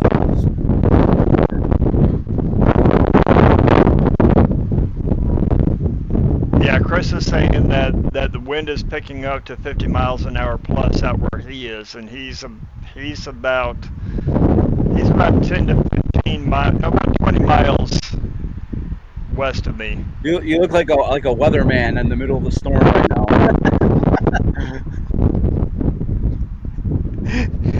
Well, Joe, the wind is picking up kind of hard out here now, and I'm expecting to get some rain out here. I'm not sure how much longer I could stay out here in this, but Yeah, let me check the Doppler. we can see a storm coming in from the northwest a little bit. Right. It's northwest is right there. I feel like you're gonna get hit by like a cow like any moment now. Well, if you see my light just going away, then go ahead and end the show for us. If I get blown away, I'm glad that this is kind of waited till near the end of the show for us on this. Let's do a final verdict on the pairing. Is this a pairing that you would recommend to someone? Absolutely. And I'd like to hear from the audience their thoughts on what we're saying about these two different pairings. If they would prefer one over the other. Yes, please. This is an absolute. We're talking just leathery, marshmallow, creamy butteriness with fruitiness. It's just absolutely delicious.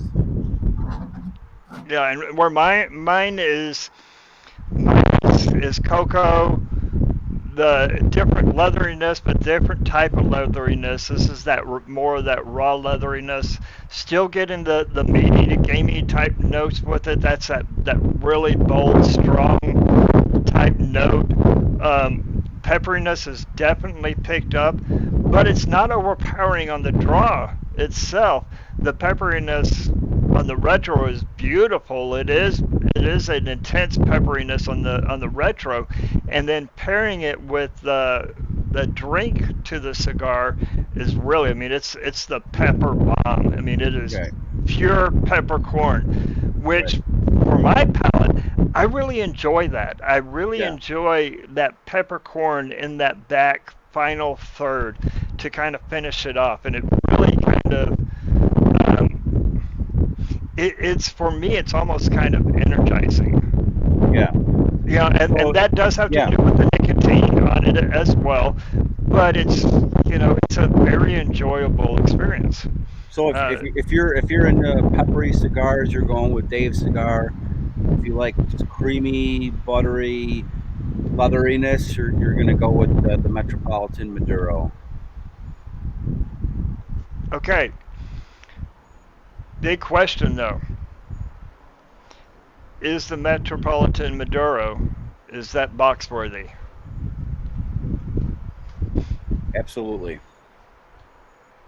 Absolutely.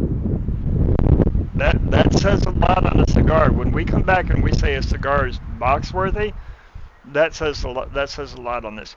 On this one here, absolutely 100% box worthy of a cigar. Yeah. This is very enjoyable. Very enjoyable. Very easy smoking at the same time. Subtle transitions, bold flavor, excellent construction. In my opinion, I think Ferio Tego is just doing something above. I would agree.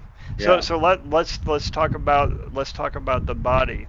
How has the body of the smoke been to you? Has it been is it a full body smoke where and the viscosity of it where it feels like it's kind of weighing you down a little bit, or is it a medium body to medium to full body to where the viscosity of it is kind of a little bit more of a relaxing? And not saying that full bodies aren't relaxing, but sometimes your full bodies, that weight. I would say this is just medium the whole way through. It's not at the low end of medium. It's not at the high end of medium. It's just perfectly medium.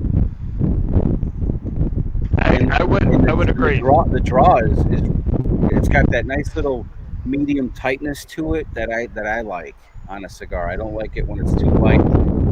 Obviously, we don't want to be sucking a watermelon through a straw either. But just amazing draw on it. I would have to agree. The same thing on the draw. The draw has been beautiful all the way throughout.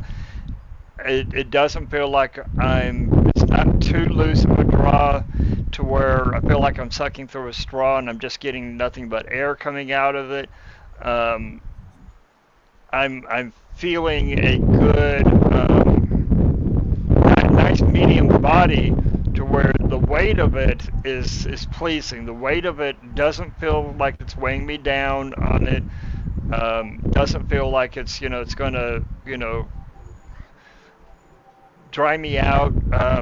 Something that we haven't talked about, and this comes out a lot when we're scoring a cigar too of it, is the mouthfeel. Does it dry your mouth out, or does it cause your mouth to salivatate a little bit to where you're wanting to come back for more?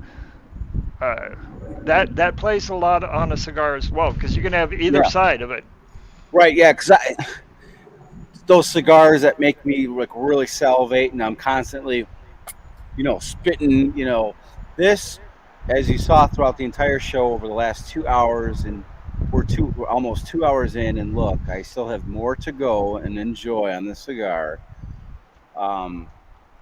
I didn't experience any of that. I didn't experience any dryness. But again, we are sipping the whiskey a little bit periodically throughout this as we're pairing, and cleansing the palate with the water. But even with that, some cigars I experience either that over salivation or that dryness, and I didn't experience any of that on this smoke.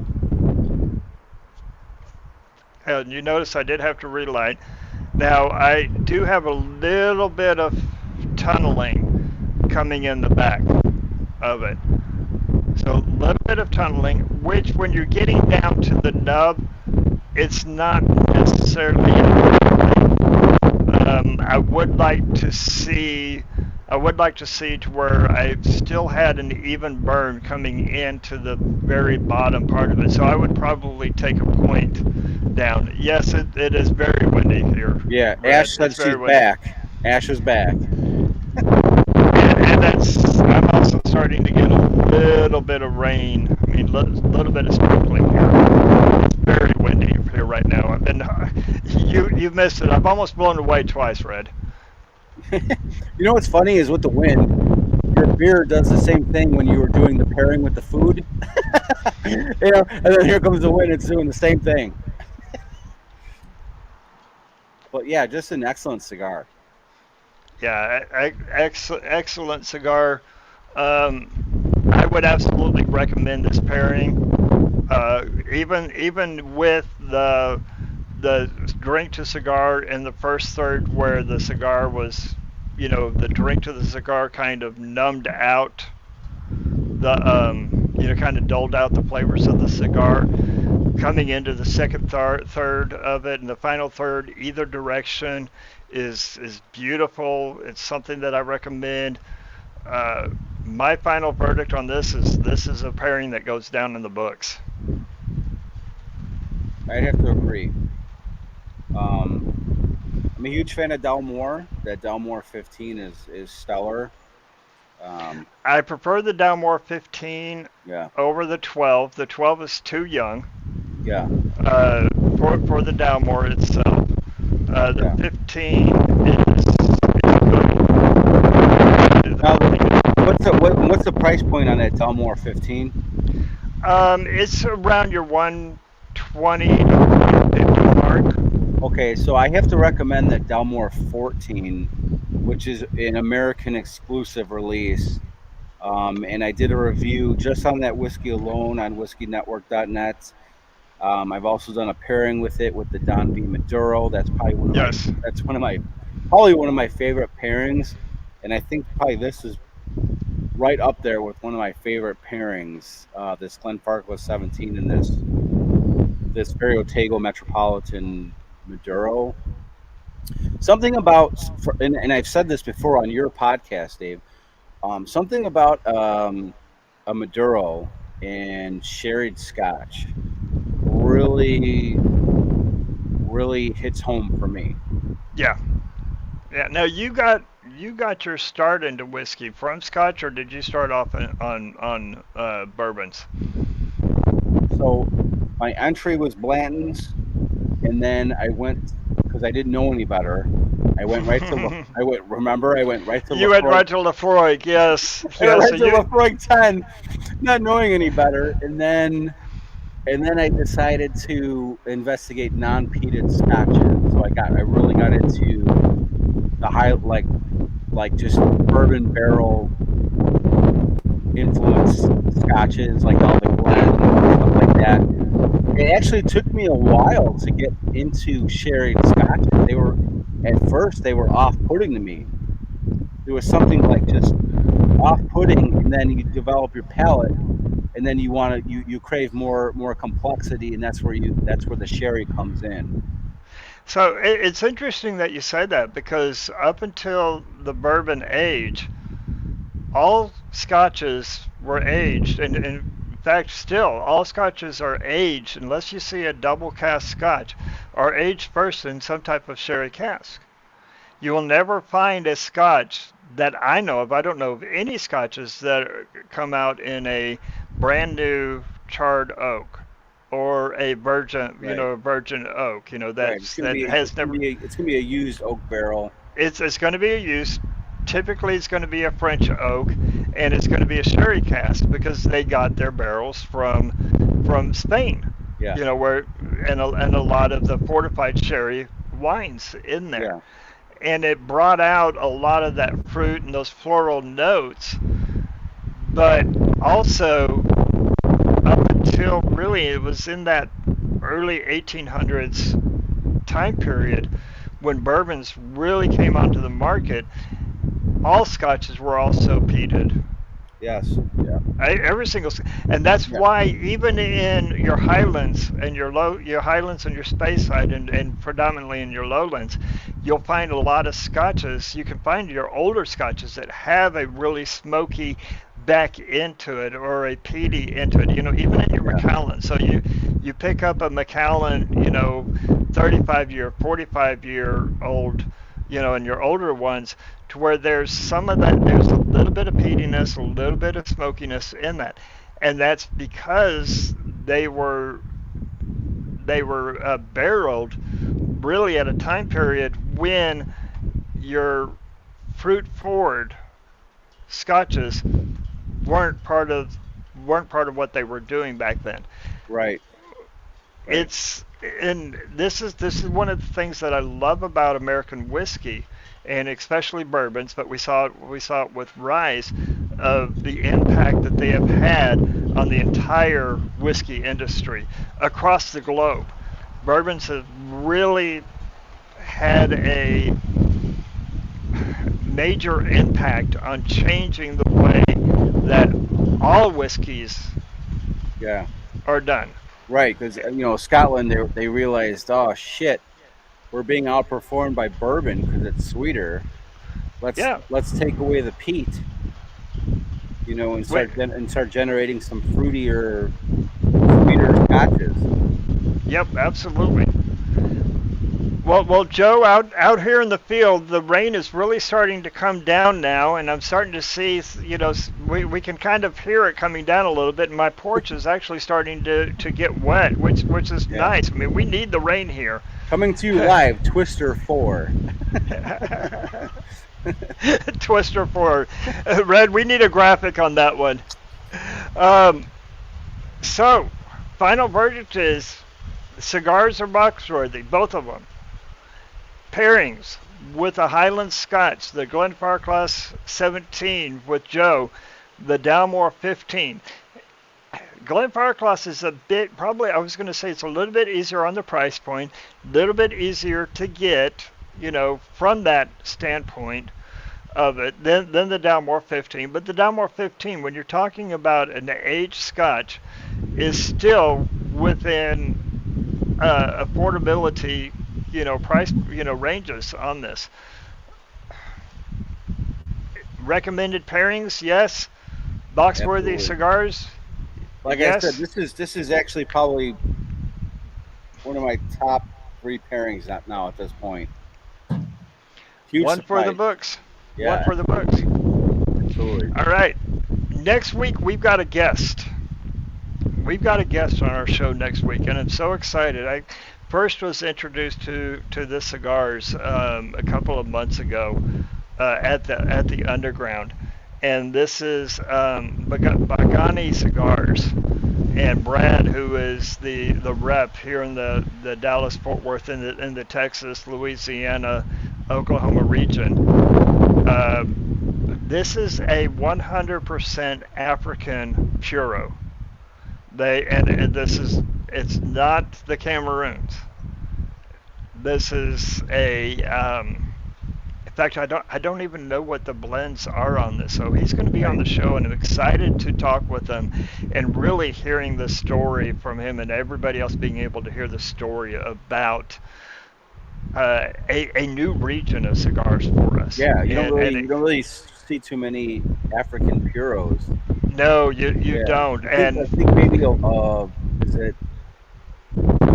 it the Don Olivon brand that maybe does one? Don Olivan brand does. Marifel is doing their own puros now. The Yeah. Marifel family is they're the ones that really brought the Cameroon Yeah. Roma wrapper Craft, to us. Roma Craft right there in Texas does a African wrapped cigar. I don't know what the I don't know if it's Cameroon or not, but that's I think it is. I think it is. But yeah, it's called the Baca. I recommend it. yep. I Oh, recommend it. absolutely, Yeah. absolutely. But they're going to be on the show next week, and following that, Uh, we have got Apostate Cigars. Brandon, who is one of the co-owners of Apostate Cigars. So on the 11th, Bangani, and on the 18th, we've got Apostate. Red will be back with us on the 11th. So glad that she was able to take away and be able to spend some time with her daughter at the show, and also be able to come in and view the show and be able to provide some comments on that. So we got some good things coming up. We've got some surprise guests that Red and I know about that we're not even going to mention just yet, because this is huge on when they're going to be able to come on. So we've got some exciting things coming up. Folks, you've heard me talk about the magazine. You've heard me talk about the magazine, and it's starting to come together. Joe has got some of his. He's going to do a pairing for the magazine. We've got some exclusive reviews. I'm going to be doing a pairing for the magazine. He and I both, and Gabe are going to be doing some reviews that you're not going to find anywhere else on the website. These are going to be reviews specifically for the magazine. Uh, we've got some feature articles that are coming out. One of the sections that I'm really excited about is women in the industry, to where we're going to be featuring particular women, not just in cigars, but we're going to be featuring particular women in all aspects of the industry in the magazine. This magazine is going to be a digital version only the first time around. And probably, for the first year, it's going to be quarterly release. So be looking out for that coming in at near the end of Q4. So probably around Christmas time, by the time we get all the articles in and everything edited. But so excited about this. These are going to be articles that you can't find on the website. Speaking of the website, you see it right here. Please go out to the website. I cannot emphasize enough how much you guys going out there and reading what we do, how that helps us. All of you who are watching us on YouTube, please subscribe to us on YouTube. Hit that subscribe, hit that notification so you can see when we're going on, when you can see when we posted something to our YouTube channel. Anytime we get visitors, it shows. We can take that back to the different companies, to our partners, to about sponsorship and advertisement. All of this is going to help us continue growing, so we can continue doing shows like this for us. That helps us out more than anything else. So please support us by going out, hitting the website, staying on there, reading some of the articles. And I've got to give a shout out to our two of our big partners in all of this. One is Whiskey Network. I cannot thank Joe on hooking me up and getting me writing with Whiskey Network. Go out and subscribe to the Barrel Report that you saw. Brian, who was on here just as a viewer, he runs our weekly newsletter that is just so much good information, lots of good articles. Joe had just mentioned about a pairing review that he just did, that just published yesterday. Right. The Educator by Ancestry Cigars with that Uncle Nearest. Both brands are just so much American history that just aligned perfectly, and the pairing was perfect. Oh yes, and speaking of that, go back and review the episode that they just did on the Great Cigar and Pipe Show, which Joe is one of the co-hosts on that Yeah, once a honestly, month. in my opinion, that was one of our best shows. It's second to the one that we were on. Oh, of course. I said one of our best shows. Yeah. Go check out the Great Cigar and Pipe Show. Go check out Whiskey Network magazine. Go and check out our website. Subscribe to all of Yeah. them. The show we did was your leaf and grain robusto with that Yes. Joseph Magnus cigar blend. Oh my Oh goodness. my God, what an amazing pairing and an amazing show. So Yeah. a little bit, and I know we're at the 2 hour mark. We still have a good audience. I want to talk a little bit about the cigar blend. Cigar blends, because we're seeing a lot of cigar blends. Joseph Magnus is known for the cigar blend because they're kind of the ones that kind of brought in the forefront of that. You've got the Dalmore cigar malt. Yep. These are blends where the master blender was looking for something in their blend where the flavors of the spirit would be a good overall marrying up the flavors for a number of different cigars. Yeah, I just came across a Blonde Bros cigar blend finished in cognac casks. It's a bourbon, and oh man, just phenomenal for cigars. Absolutely phenomenal. And that distillery is here in Illinois, in Gulino. Really? Yep. Really? So now you mentioned that one. I would immediately go towards, say, like an Ecuadorian Habano. My father's has a number of different expressions. With the Ecuadorian Habano, I would go with a Brazilian Matafina or Brazilian Apricaco, or however you say that word. I've heard it. Ariparaca. Ariparaca. I will never get it. I'm too Texan. Ariparaca. I am too much of a Southern boy for that one. Ariparaca. Both beautiful rappers. Ariparaca. Beautiful rappers would go so good. I'm a huge fan of that Brazilian Ariparaca. It's very good. I am wanting. This is my challenge to all the cigar blenders out there. Do a Matafina that just brings out all of the beautiful complexity of that wrapper. That is such a beautiful wrapper. And the Don Kiki Gold has a nice Brazilian Ariparaca. Yes, the Don Kiki. Also the BAMF. What was it? I did a review on it. I forget one of the BAMF cigars. It's escaping me, but they also have a Brazilian Ariparaca wrapper on there. Very good. The CAO Brasilia is a Matafina, and then the CAO X3 is a Matafina wrapper as well. Both beautiful cigars. Ave Maria with the Reconquisto. So it's the BAMF MK45. Which honors the Navy. That's like the MK45 is like that big artillery on the destroyers, and it's got that Brazilian wrapper on there. So good.